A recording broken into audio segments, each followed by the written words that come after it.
Dicen que cuando un idioma muere, algo en la humanidad se apaga para siempre. Yo no creí en eso, no realmente, hasta que escuché la historia de Anuk, el último hablante de una lengua que ni siquiera aparece en los mapas. Una lengua tan antigua que sus palabras estaban hechas de viento, de montaña, de silencio. Anuk tenía 94 años, y en su voz cabía un mundo entero. Un mundo suspendido al borde del olvido. Lo conocí en un poblado que aparece en los registros como inhabitable. No había señal, no había carreteras, solo un rumor. Allí vive el último que recuerda cómo sonaba la tierra cuando todavía hablaba. Cuando entré a su choza, él me miró como si ya supiera por qué estaba ahí. «Llegas tarde, hijo», susurró. «Mi idioma ya está cansado». Y yo sentí, por primera vez, que estaba frente a alguien que no solo hablaba un idioma, sino que lo sostenía con su propia vida. Con el paso de los años, todos los hablantes de la lengua Kawaris habían muerto. Algunos por enfermedad, otros por pobreza, otros simplemente olvidados. Anuk fue el último, el único. Su idioma, me dijo, tenía palabras que no podían traducirse. Palabras para nombrar la sombra de un ave que pasa, para el sonido de la nieve al caer, para ese instante en el que un recuerdo vuelve sin que uno lo llame.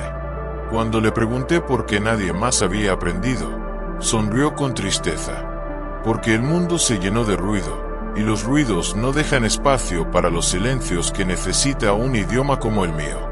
Anuk hablaba con pausas largas, como si cada palabra costara una vida, como si supiera que, cuando él muriera, moriría también el último pedazo de memoria de un pueblo entero. Yo llevaba una grabadora pequeña. La encendí sin pensarlo demasiado. Anuk me miró y negó con la cabeza. «No es así como se rescata un idioma», me advirtió. «Las máquinas copian sonidos, pero no guardan almas». Se levantó con dificultad. Abrió un cajón antiguo y sacó un objeto extraño. Una tablilla de madera con símbolos tallados a mano. Cada marca representaba una palabra. Cada palabra, un recuerdo. «Esto lo talló mi padre», dijo, «cuando aún éramos muchos. Ahora solo queda el eco, y yo». Y apoyó la tablilla entre nosotros como si dejara un corazón sobre la mesa. Comprendí, sin que él lo dijera, que quería que yo lo escuchara, no que lo grabara.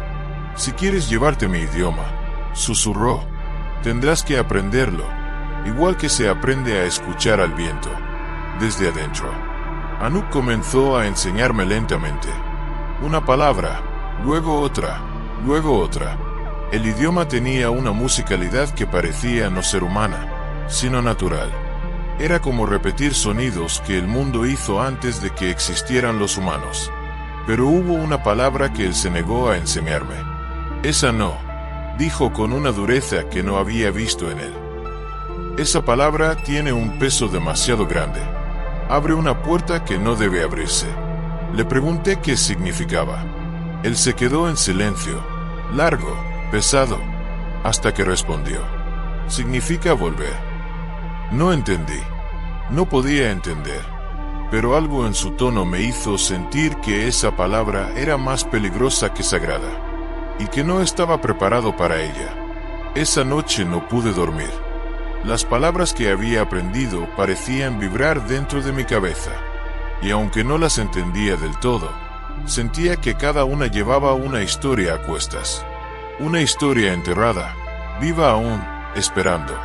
En mitad de la noche escuché algo. Un murmullo afuera. Un sonido que no era viento, ni animal. Era algo que parecía humano, pero más antiguo. Salí con la linterna. Había figuras entre los árboles. Sombras, moviéndose al ritmo de un canto que jamás había escuchado. Pero Anuk no parecía sorprendido. «Es normal», dijo desde la puerta. «Mi idioma atrae recuerdos».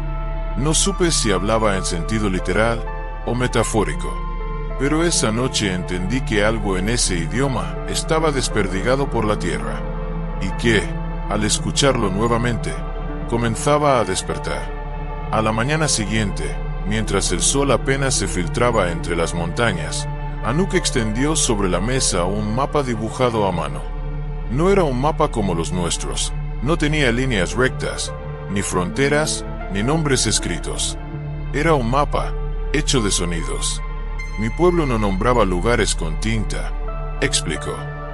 Los nombraba con la forma en que resonaban. Señaló una curva en espiral. Aquí vivía mi madre, dijo. Este símbolo es el sonido del agua golpeando la piedra. Luego marcó un punto más arriba. Y aquí vivíamos los que escuchábamos. Yo no entendí qué significaba los que escuchaban, pero su voz, quebrada, me hizo sentir que algo en ese mapa era un recordatorio. Una memoria que peleaba contra el olvido. Cuando yo muera, susurró, este mapa ya no servirá para nadie. Y en ese instante comprendí que lo que estaba intentando salvar no era una lengua, era un modo de existir. Continuamos con las lecciones. Pero esa mañana, Anuk me enseñó algo distinto. Un canto. No era un canto largo, apenas 4 sílabas, pero dichas con una cadencia que parecía no pertenecer a este mundo. Esta palabra significa escuchar a lo alto, me dijo. No escuchar con los oídos, sino con aquello que te vive por dentro. La repitió 2 veces. La tercera, la dejó caer como una plegaria. El viento cambió, como si el mundo hubiera reconocido la palabra, como si algo antiguo hubiera respondido. Las palabras verdaderas, explicó, nunca se quedan quietas. Hacen algo cuando se pronuncian. Y por primera vez sentí miedo. No de él, sino del idioma mismo, del poder que tenía, y que yo comenzaba a rozar sin entenderlo. Esa tarde, Anuk me pidió que lo acompañara a un lugar sagrado. Un árbol milenario, retorcido, inmenso. Sus raíces parecían manos saliendo de la tierra. Aquí se guarda el nombre de mi pueblo, dijo. Cada clan tiene uno, pero el nuestro ya no tiene a quien nombrar. Se acercó y tocó la corteza, y entonces habló una palabra que no había usado antes. Un sonido profundo, grave, casi como un rugido contenido. El árbol, lo juro, vibró. Solo un instante, pero vibró. Anuk cerró los ojos. Si nadie pronuncia un nombre, ese nombre muere. Y si muere, muere el espíritu al que pertenecía. Nunca había visto una tristeza tan grande en un hombre tan viejo. Era como si, frente a ese árbol, no quedara más testigo que él. Y ahora yo, mientras regresábamos, tuve la sensación de que nos seguían. No pasos, sino presencias. Como si la montaña respirara detrás de nosotros. Anuk siguió caminando sin mirar atrás. No te preocupes, dijo. Son los que vienen a escuchar. Me detuve. ¿Escuchar qué? Tu voz, respondió. Quieren saber si serás digno. No quise preguntar más. Pero esa noche entendí algo terrible. El idioma no estaba muerto. No todavía. Estaba, vigilante. Esperando un heredero. Y yo no sabía si era capaz de soportar ese peso. Antes de dormir, Anuk me llamó. Lo encontré sentado frente al fuego, sosteniendo una pequeña vasija de barro. Dentro había cenizas. Cada aprendiz debe pasar esta prueba, me dijo. Debes recordar las palabras, incluso cuando la mente quiere olvidarlas. Sacó un puñado de ceniza y lo dejó caer lentamente en el fuego. El humo subió en espiral. Dime la primera palabra que te enseñé. No pude. La tenía en la punta de la memoria, pero se escapaba, como si algo la borrara a propósito. Anuk suspiró. El olvido siempre es más rápido que nosotros, dijo. El último idioma del planeta. No quiere ser recordado por cualquiera. Y esa noche entendí que estaba en peligro. No de un enemigo, sino del propio idioma. Porque lo que Anuk estaba intentando salvar era algo que tal vez ya había elegido morir. A medianoche, desperté con un sonido que no había escuchado antes. No era viento. No era animal. Era una voz. Una voz que susurraba desde muy lejos, pero dentro de mi mente. Me levanté, Salí de la choza y vi a Anuk de pie, mirando hacia el bosque. Sus labios se movían, pero él no estaba hablando. No eran palabras suyas. Era como si alguien, o algo, le estuviera hablando desde más allá. No escuches esta parte, me dijo sin darse vuelta. Este canto es solo para los muertos. Pero ya era tarde. Yo lo había escuchado. El sonido se hundió en mí como un anzuelo, tirando de recuerdos que ni siquiera sabía que tenía. Recuerdos ajenos. Memorias de personas que no fui. Voces de los que habían hablado ese idioma antes de desaparecer. Por primera vez, comprendí algo aterrador. El último idioma del planeta no estaba muriendo. Estaba sobreviviendo dentro de quienes lo escuchaban. Y ahora, parte de él estaba dentro de mí. A la mañana siguiente, Anuk estaba pálido. Tenía la mirada fija en un punto invisible. «Escuchaste lo prohibido», me dijo. «El idioma te eligió, pero aún no te pertenece». Yo le pedí que me explicara. Y él, con voz temblorosa, confesó: «El idioma no lo creó mi pueblo. Nosotros solo fuimos sus guardianes». Se arrodilló y acarició la tierra. «Esta lengua nació con el mundo. Y cada vez que alguien la pronuncia, el mundo recuerda algo que había olvidado».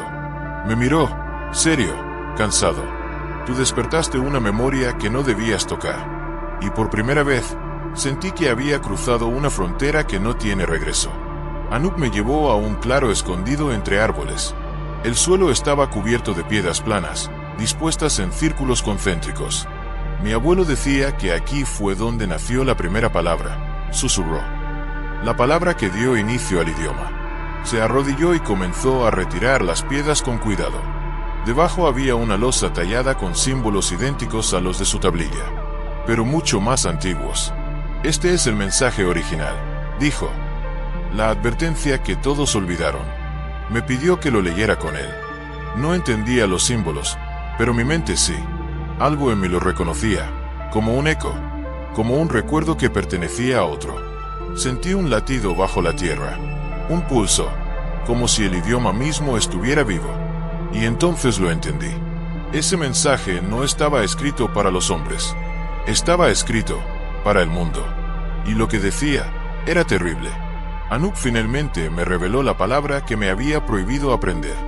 La palabra más peligrosa de todo el idioma. «Kawaren», dijo con voz quebrada. No era una palabra, era una fuerza. Al pronunciarla, el viento cambió. Los árboles se inclinaron ligeramente, como obedeciendo.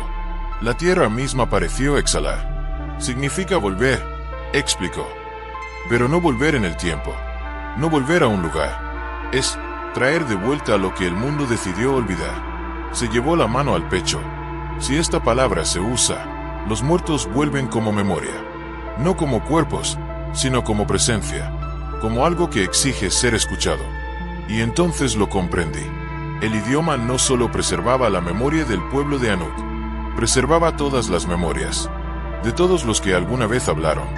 Y estaban esperando a alguien que pronunciara esa palabra. Anuk se sentó frente al fuego. Estaba exhausto, y sabía lo que venía. «El idioma tiene que quedarse contigo», dijo sin rodeos. «No hay nadie más. Eres el último que lo ha escuchado. El último que lo puede salvar». Negué de inmediato.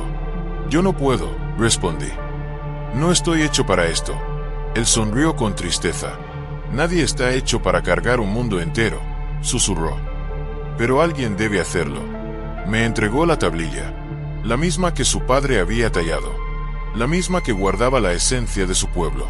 Y sin avisar, Anuk pronunció la palabra prohibida por última vez. El fuego se apagó al instante. El aire se volvió denso, y el mundo escuchó. Sentí que miles de voces se encendían alrededor. Voces antiguas, voces que regresaban. Y comprendí, horrorizado, que Anuk sabía que su vida terminaría en ese segundo. Su cuerpo cayó, pero su voz no. Se quedó en el aire, dentro de mí, y su idioma ahora me pertenecía. Me fui al amanecer, con la tablilla en las manos y un nudo en el pecho. No hubo funeral, no hubo despedida, solo silencio. Pero mientras descendía la montaña, escuché algo que me hizo detenerme. Un murmullo detrás de mí, un coro inmenso. Un eco vivo. El idioma. hablándome, pidiéndome ser recordado, pidiéndome sobrevivir. Yo quería huir, quería olvidarlo todo, pero el mundo ya había decidido, porque cuando muere el último hablante de un idioma, su lengua no desaparece, se transforma en un eco que busca otro cuerpo donde vivir. Y esta vez, ese cuerpo era el mío. Soy el último guardián de una lengua que no debería existir. Y lo más difícil no es hablarla. Lo más difícil es callarla.